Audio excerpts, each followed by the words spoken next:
Hi, everyone. Lisa Haven here. Well, Fox News' Tucker Carlson has just exposed something that we never thought we'd hear. And that is this, that there are internment camps where people are being held against their will and they're not being provided the proper food and nourishment that they need in these, quote, facilities. But before I get into the report, I want to remind you, get on over to restrictedrepublic.com and make sure you subscribe. In fact, this Saturday, Justice Night and myself at 11 o'clock in the morning on Saturday, Pacific Standard Time, we're going to be doing a Q&A on live discussion, and you guys get to be involved in the chat room. So check it out at restrictedrepublic.com and join us for this amazing Q&A session. All right, so let's dive into what's going on with Tucker Carlson and this bombshell that he's just literally dropped on our heads. Now, I found this originally on Breitbart.com. FNC's Carlson. Canada is sending COVID positive individuals to internment camps.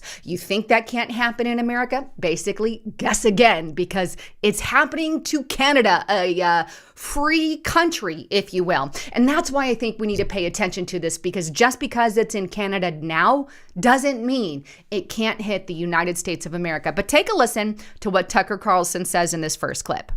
Canada, the landmass directly to our north, our single largest trading partner, the country with whom we share the longest international border in the world, Canada took a dramatic move toward legitimately dangerous authoritarianism.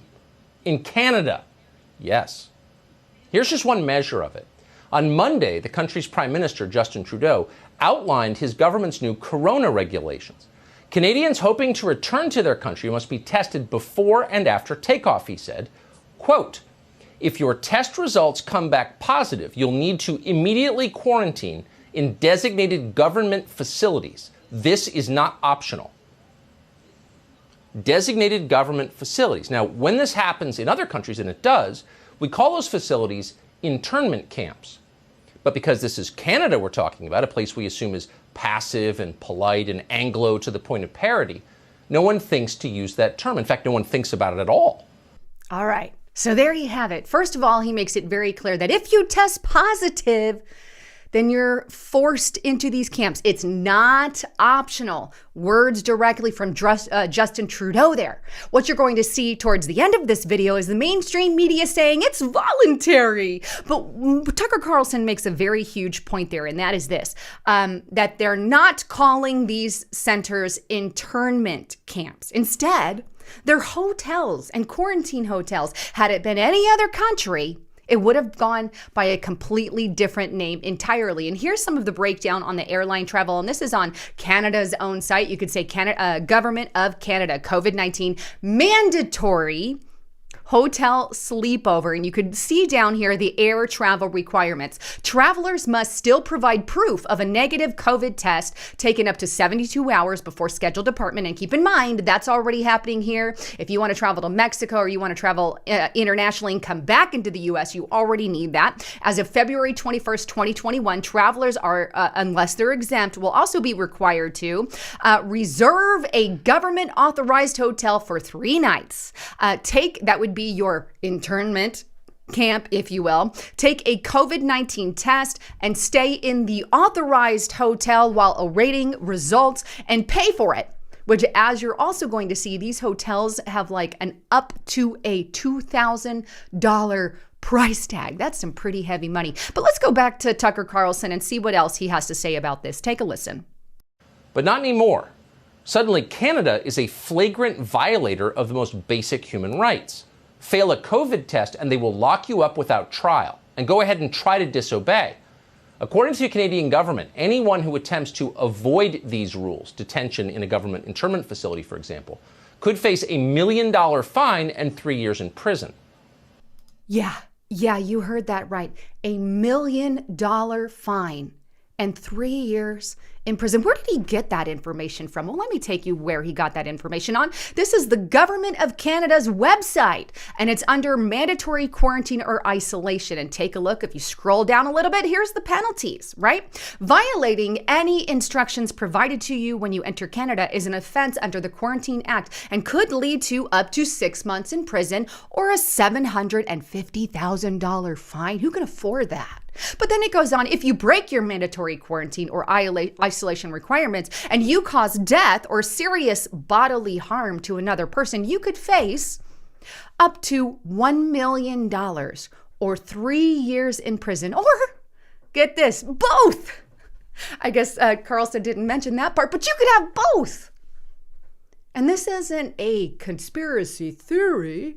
This is on the Government of Canada website. That's a little extreme. I mean, you could commit a lot of crimes and not owe up to $750,000, let alone $1 million. Wow, they've just put you on #1 hit list. But take a listen to what else he has to say. Underneath all the chirpy identity politics talk, it's not a joke. It's internment cells. In Canada, where everything has a euphemism, those cells are referred to as approved quarantine hotels. What are they like? Well, as noted, they're internment cells. What do you think they're like? There are shortages of food and water. You could be sexually assaulted as you're held in one. All right.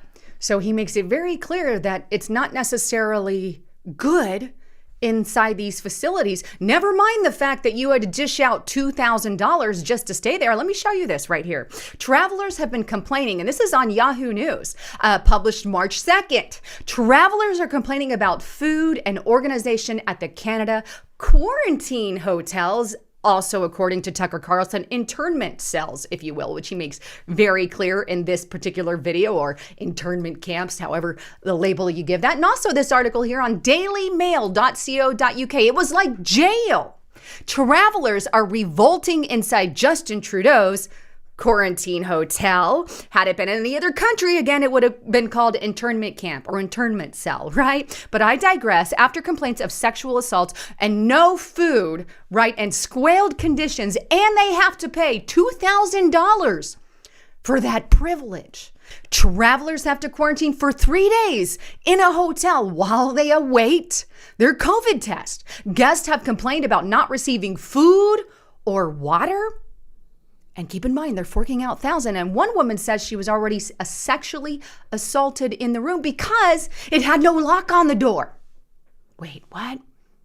And here's just a list of Canada's quarantine hotels and pricing guide. This is straight from traveloffthepath.com. And if you scroll down a little bit, here's the cost of the hotel room. $1,600 for a single, $1,800 for a single, $1,500 for a double. You can see all the price down there. And here's your nearly $2,000 one. Beautiful price tag, but not so good food. And this article over at the Daily Mail shows you some of what they're going through here. You can see the pictures of people packed inside these things. This is a video of a woman being very upset with what's going on there. Here's some of the wonderful food that you get for your $2,000 price tag. And they've got a lot of pictures of this stuff here. Here's more food. If you're not withheld food, right? A lot of people have been saying we haven't gotten any food in here or water. Here's some more pictures of that. Scrolling down a little bit, and I think these are very important for everyone to see. But this is the kind of stuff that's happening. And guess what? Your little vaccine doesn't exempt you either, apparently. MSN.com. Canada says air travelers must use quarantine hotel even if they've been vaccinated. Very recent article, a couple hours ago. Wow. But don't worry, the mainstream media proponents are telling you this is all one big fat conspiracy theory. Here we are in an article. This is HuffingtonPost.com, published in February 2021. That COVID-19 internment camp conspiracy is totally false. It's just fake. Why is it fake? Oh, because it's called a hotel quarantine center. That's the difference. And what do they go on to say? Let's read. Scroll down. Federal COVID-19 internment camps are not a thing in Canada, and any messaging suggests such is a dangerous conspiracy theory. I guess Tucker Carlson is now a conspiracy theorist, and so is the Canadian website. That's the message federal officials are sending Canada in wake of circulating misinformation about COVID-19 internment camps. So don't worry. Justin Trudeau says he eats his own words from his prior tweet. And here he says, there's no truth in that, says Justin Trudeau. There's a tremendous amount of noise and harmful misinformation on the internet, he told reporters. We need to hold together and resist people who sow the chaos within our communities. Here's what you need to know. The federal government says it's funding voluntary self-isolation sites for people to quarantine any other way. It's just all voluntary. You know, it's more for like the homeless people. It's just fake news, people. Never mind the tweet where Justin Trudeau said if you test positive, you're forced to quarantine. Never mind that's actually what the government website says. Never mind Tucker Carlson. He's just calling it an internment cell, which is also known as a beautiful tidal hotel center. Right. It just makes me livid. Here's another one. Don't worry, they're not the only one. CBC. Prime Minister, health official warned Canadians against believing the COVID-19 camp disinformation. Whoa. It falsely suggests that Canadians will be forcibly sent to quarantine sites. Tell that to some of these people here. Here we have Toronto Sun. Warmington, man has been forced in a detention center in a Canadian COVID hotel. Just call it a COVID hotel. That's the only misinformation here. So maybe Tucker Carlson should have used the word COVID hotel to make it a bit prettier. Even though in other countries it goes by a different name. I'm 34 years old and I'm one of them in here, he says. And he goes on to say, I wasn't here by choice. I was told when I arrived Sunday night from the Charlotte that I was either 3 days in quarantine or I'm going to go to jail.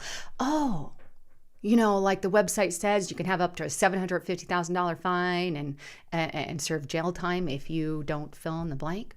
Right, here's another one. Tell that to this guy too. TimesNowCanada.com, COVID-19. Man says no reason for quarantine was given at a private hotel. He says he was taken in a private quarantine site by police and security guard in a van with black windows when he returned home from a business trip to Florida. On January 25th, they're like guiding me. What's happening here? I don't want to go with you. Where are we going? Sir, it's like, we can't tell you where we're going. Whoa. Interesting story there, by the way. And how about this? This is on Cincinnati.com. Northern Kentucky man now faces a $750,000 fine and jail because he violated the Quarantine Act. Then we have here, Heavy.com. Canada police quarantine traveling pastor despite negative COVID test. Uh-oh. But don't worry. Those are just contradicting news stories. One says it is, one says it isn't. One calls it a camp. One says it's just a hotel for COVID. COVID hotel. It seems like we're not really getting the right information here. It seems like some information is getting hidden or misconstrued and everything's just all over the place. One says something, the other says something else. But what does the government say? I guess we could look there too. But either way, why is this important for us in America? Because what happens in other countries heads to our country. Look at what happened with COVID-19. Look at what happened with us giving away all our freedoms. Right? And Tucker Carlson agrees with that. Take a listen to this last clip. How would our media respond? Take a look at the clip we just played again. Look it up on the internet. Now, the clip that he's referring to there is Ted Cruz telling a reporter, and you guys have probably seen this, but Ted Cruz tells a reporter, I don't need to wear a mask. I've been vaccinated. If you don't like it, walk away, right? And she didn't like that response, but that's the one he's referring to, but he keeps going. You see that reporter and you realize that person badly wants Ted Cruz tossed into the back of a black van for coronavirus noncompliance. Hauled away. And not just Ted Cruz, but you too. In fact, all the disobedient, politically inconvenient people held without trial, on public health grounds, of course, until they no longer pose a mortal threat to the rest of us. And by the rest of us, of course, we mean the good people, the people who obey. You think that couldn't happen here? Why? Because the Constitution prohibits it? You think that couldn't happen in America? It just happened in Canada. It just happened in Canada. Just happened in Canada. I don't necessarily disagree. If it happened there, it could happen here, people. We have to start waking up to this nonsense. Anyhow, please don't forget to check out my partner at noblegoldinvestments.com. By the way, there is now this Carson City Morgan silver dollar you can see here on my screen. This thing is awesome. And it comes packaged and all, and it's definitely a keeper there. And you can see the backside of it here. But this thing is now coming with any approved 401k or IRA that you sign up at noblegoldinvestments.com. And look, I don't tell you anything that I don't personally do or follow myself. And this is something that I definitely believe in. I invest in gold, silver, and precious metals. And now is the time for you to do that, especially in light of everything that's going on in our economy. But check it out at noblegoldinvestments.com or give them a call today and let them know you heard it on Lisa Haven. Anyhow, thanks again for tuning into the channel. I'd love to get your comments below, and don't forget to subscribe to the channel. I'm Lisa Haven, signing out.